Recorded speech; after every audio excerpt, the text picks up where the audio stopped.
Bienvenida. Hoy nos vamos a adentrar en el mundo sombrío, fascinante de Drácula, de Bram Stoker. Vamos a explorar fragmentos clave de la novela en su versión en español. Así es. Y no es una lectura como tal, sino que es un relato que se arma con diarios, cartas, recortes de periódico, casi como un expediente, ¿no? Sobre un horror que desafía la lógica. Exactamente. Y vamos a seguir, pues, esos primeros pasos de Jonathan Harker hacia lo desconocido, allá en Transilvania. Veremos cómo esa amenaza luego cruza el mar, golpea a Inglaterra con la tragedia de Lucy Westra. Y claro, seremos testigos de esa caza, esa persecución liderada por el muy particular Van Helsing. Ajá. Es una exploración de esos miedos victorianos, el choque cultural y la naturaleza de un mal que, bueno, parece eterno. Así que, más que un resumen, lo que buscamos es entender qué nos dicen estos momentos clave. Vamos a hacerle un análisis a fondo a este clásico gótico. Empezamos con Jonathan Harker, un joven abogado inglés que viaja a los Cárpatos. Su misión, en teoría, es bastante normal: cerrar un trato de bienes raíces con un tal conde Drácula. Pero desde que pone un pie en Europa del Este, como que la atmósfera cambia, ¿no? Se siente casi como cruzar un umbral. Totalmente. Fíjate que Stoker usa ese viaje justo para marcar un contraste brutal. El Londres ordenado de Harker contra esta tierra de supersticiones ancestrales.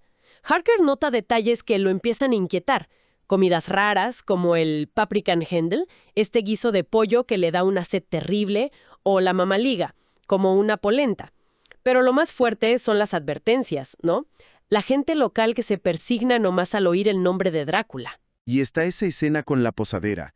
¡Qué intensa! Le ruega, casi le suplica que no viaje en la víspera del día de San Jorge. Le dice que es una noche donde todas las cosas demoníacas del mundo tendrán pleno poder, y le da un crucifijo. Sí, y Harker, pues muy inglés, muy anglicano él, lo acepta casi por compromiso, ¿no? Como por cortesía. Es fascinante ver esa tensión interna en Harker. Es un hombre moderno, racional, pero no puede evitar sentir, pues, un desasosiego que va creciendo. ¿Será el miedo de la anciana? ¿Las leyendas? ¿O el crucifijo mismo tiene un peso que él todavía no capta? Ese crucifijo que él ve casi como idolatría, ¿se va a volver un símbolo clave de protección? El viaje final al castillo es pura atmósfera gótica. El carruaje negro, el cochero misterioso con esa fuerza sobrehumana que luego Harker conecta con el conde, los lobos rodeándolos, es como meterse en una pesadilla. Y el castillo, imponente, pero en ruinas, aislado. Sí, y la bienvenida del conde. Mezcla una cortesía, digamos, exquisita con detalles que son profundamente perturbadores.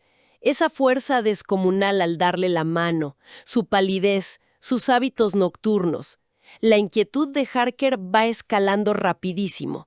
Y el momento del espejo de afeitar es... Brutal. ¿cierto? Cuando Harker se corta sin querer y el conde reacciona con una furia casi animal al ver la sangre. Y luego Harker se da cuenta de que el conde no tiene reflejo.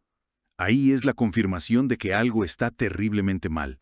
Y luego, la visión del conde reptando por el muro, cabeza abajo. ¡Qué imagen tan potente! Ahí es cuando se da cuenta. Es un prisionero. Es la pérdida total del control, de la racionalidad. Y el clímax de ese terror inicial, creo yo, es el encuentro con las 3 mujeres vampiro. Uf, sí, son seductoras, de labios voluptuosos, dice el texto, pero a la vez aterradoras. Representan como una sexualidad agresiva, predadora, algo muy chocante para la moral victoriana de la época. Harker está ahí, paralizado entre el deseo y el horror puro. Y la intervención del conde es casi peor. Las aparta con una furia posesiva, gritando: «Este hombre me pertenece», como si Harker fuera, no sé, ganado. Ajá. Ahí se sella su desesperación. Entiende que no es solo un prisionero físico, sino un objeto para los planes del conde.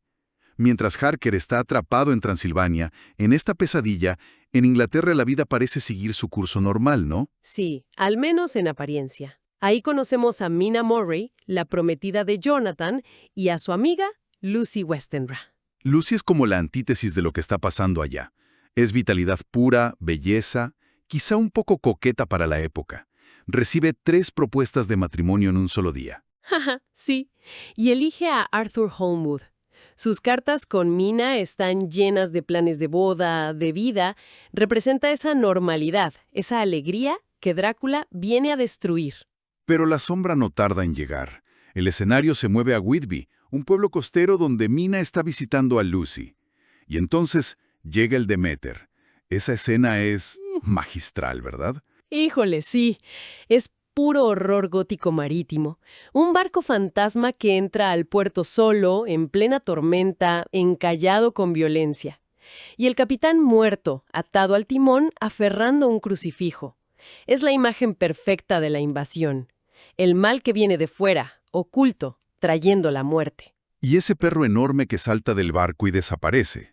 Es como la primera manifestación física del conde en Inglaterra. Entran. Escalofriante.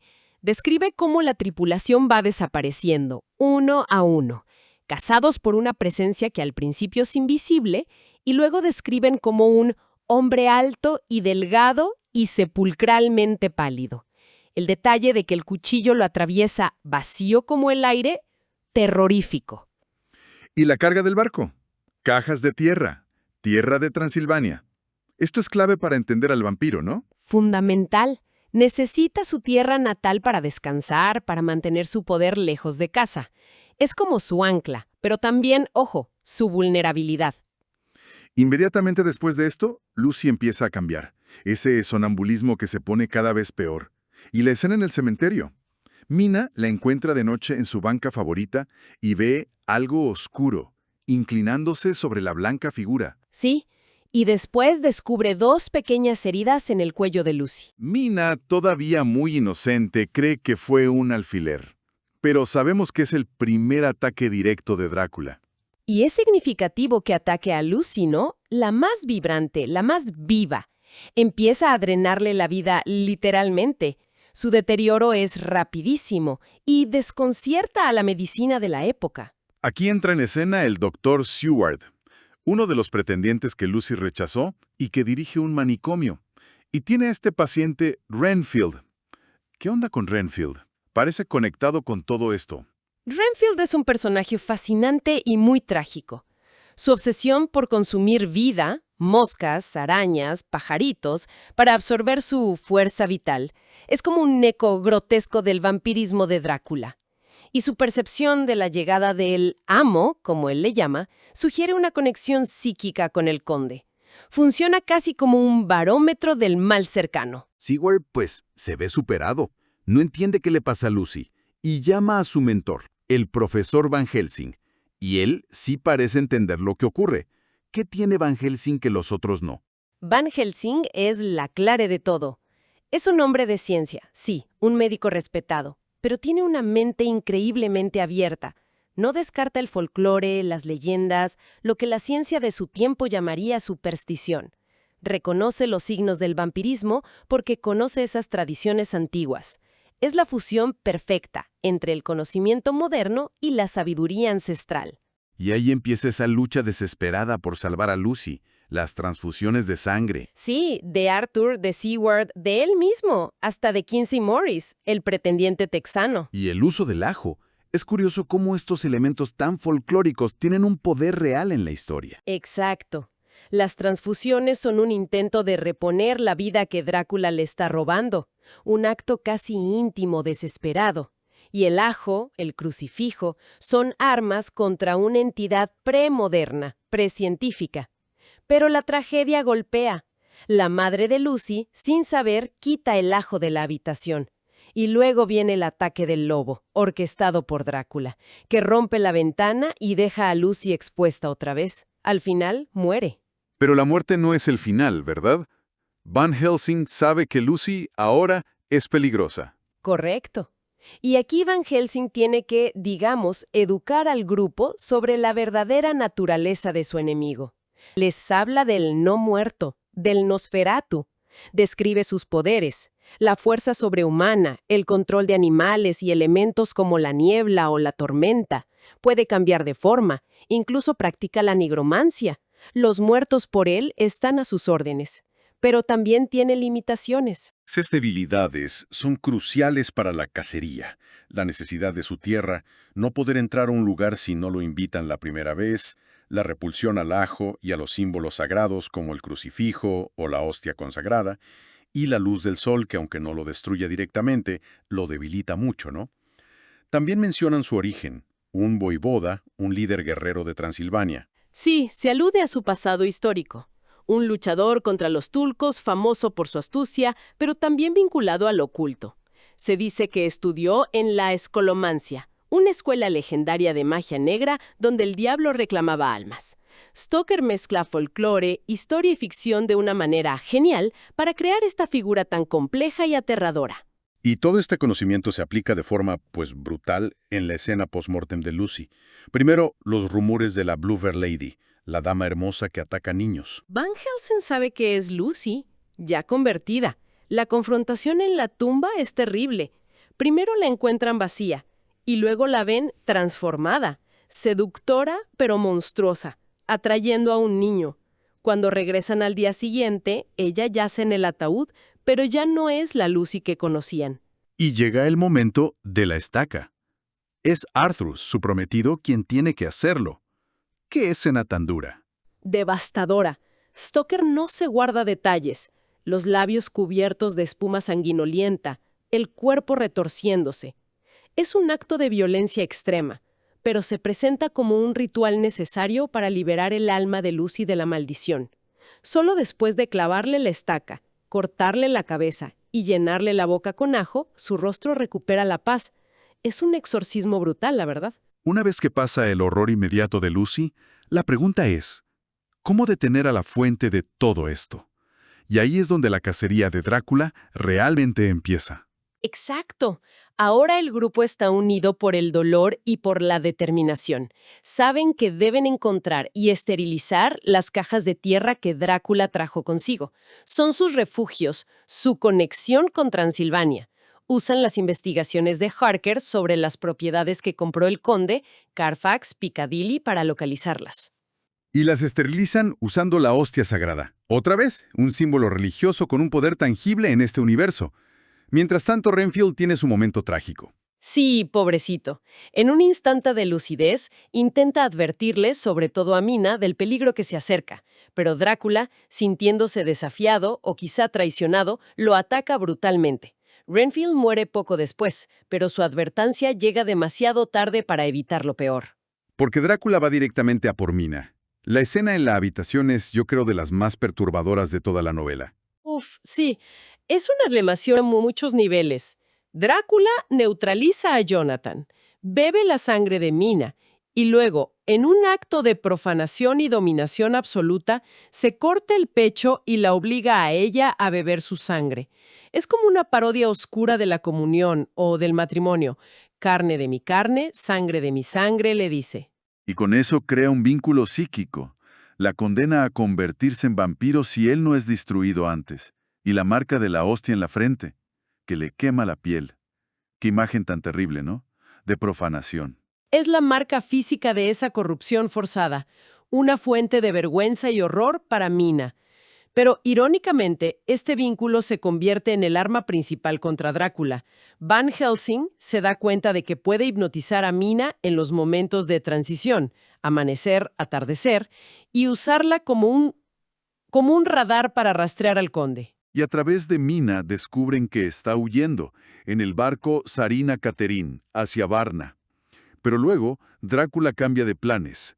Siente que lo persiguen. Exacto. Usa sus poderes para desviar el barco hacia Galatz y tomar una ruta fluvial más rápida, el río Seret, directo hacia su castillo. Es una muestra de su astucia, de su poder, pero también de que está sintiendo la presión. La caza se vuelve una carrera desesperada contra el tiempo. Y el grupo se divide para intentar cortarle el paso. Van Helsing y Mina por tierra, Seward y Quincy a caballo, Jonathan y Arthur, que ahora es Lord Godalming, en una lancha por el río. Saben que tienen que atraparlo de día, cuando está confinado en su caja. El viaje es muy tenso, sobre todo para Mina, que siente la influencia creciente del vampiro. Van Helsing tiene que protegerla cada noche con un círculo sagrado hecho con la hostia. Un círculo que ni ella puede cruzar, ni las otras novias vampiro que ya empiezan a aparecer cerca del castillo pueden penetrar. De nuevo, esa mezcla de conocimiento arcano y acción decidida. Y todo culmina cerca del castillo, justo cuando el sol se está poniendo. Encuentran a los gitanos, leales al conde, llevando la última caja en una carreta. Se desata una lucha final desesperada. Hay disparos, cuchillos, una urgencia brutal porque el sol ya casi se mete. Quincy Morris y Jonathan Harker logran subirse a la carreta en el último segundo. Abren la caja y allí está Drácula. Dicen que con los ojos llenos de odio triunfante, al ver que casi lo logra. Pero es demasiado tarde. Jonathan le corta la garganta con su cuchillo kukri, esa hoja curva nepalí, y Quincy Morris le clava su cuchillo Bowie, ese cuchillo grande americano en el corazón. Y la descripción de su final es impactante. Ante nuestros propios ojos, y casi en un abrir y cerrar de ojos, todo el cuerpo se convirtió en polvo y desapareció. Así, instantáneo, catártico. Justo antes, dicen, una expresión de paz cruza su rostro por un instante. Es ambiguo, ¿no? Liberación o simplemente el cese de su existencia. Y en ese mismo momento la cicatriz de Mina desaparece. Está libre. Una victoria total, pero con un costo. El valiente, Quincy, muere por las heridas que sufrió en la lucha, aunque muere sabiendo que triunfaron y que Mina está a salvo. Vaya viaje que hicimos a través de estos fragmentos. Pasamos del terror psicológico de Harker en el castillo, a la invasión gótica en Inglaterra y a una persecución casi de aventura por Europa. Pero todo conectado por esta lucha contra un mal que parece venir de otro tiempo, ¿no? Y lo fascinante es cómo se combate ese mal. No es solo con fuerza bruta, es la combinación de símbolos y fe ancestrales, el crucifijo, el ajo, la hostia, con métodos modernos, la investigación rigurosa de Van Helsing, la organización metódica de Mina, que recopila y ordena toda la información de los diarios, usan el telégrafo, los trenes, la colaboración del grupo entero. Es como una alianza entre lo viejo y lo nuevo. Queda muy claro cómo la novela usa lo extranjero, lo antiguo, lo otro, el conde de Transilvania, para canalizar ansiedades muy de la época victoriana. El miedo a la degeneración, a la corrupción de la sangre, a que fuerzas irracionales invadan su mundo ordenado y científico. El miedo a una sexualidad desatada y peligrosa, tanto en el conde como en las vampiresas, incluso en la Lucy transformada. Exacto. Drácula es como la encarnación de muchas de esas sombras que la sociedad victoriana intentaba reprimir o negar. Es el retorno de lo reprimido, pero con una fuerza aterradora. Y tal vez la pregunta que nos deja flotando es, más allá del horror gótico, ¿qué representa Drácula hoy?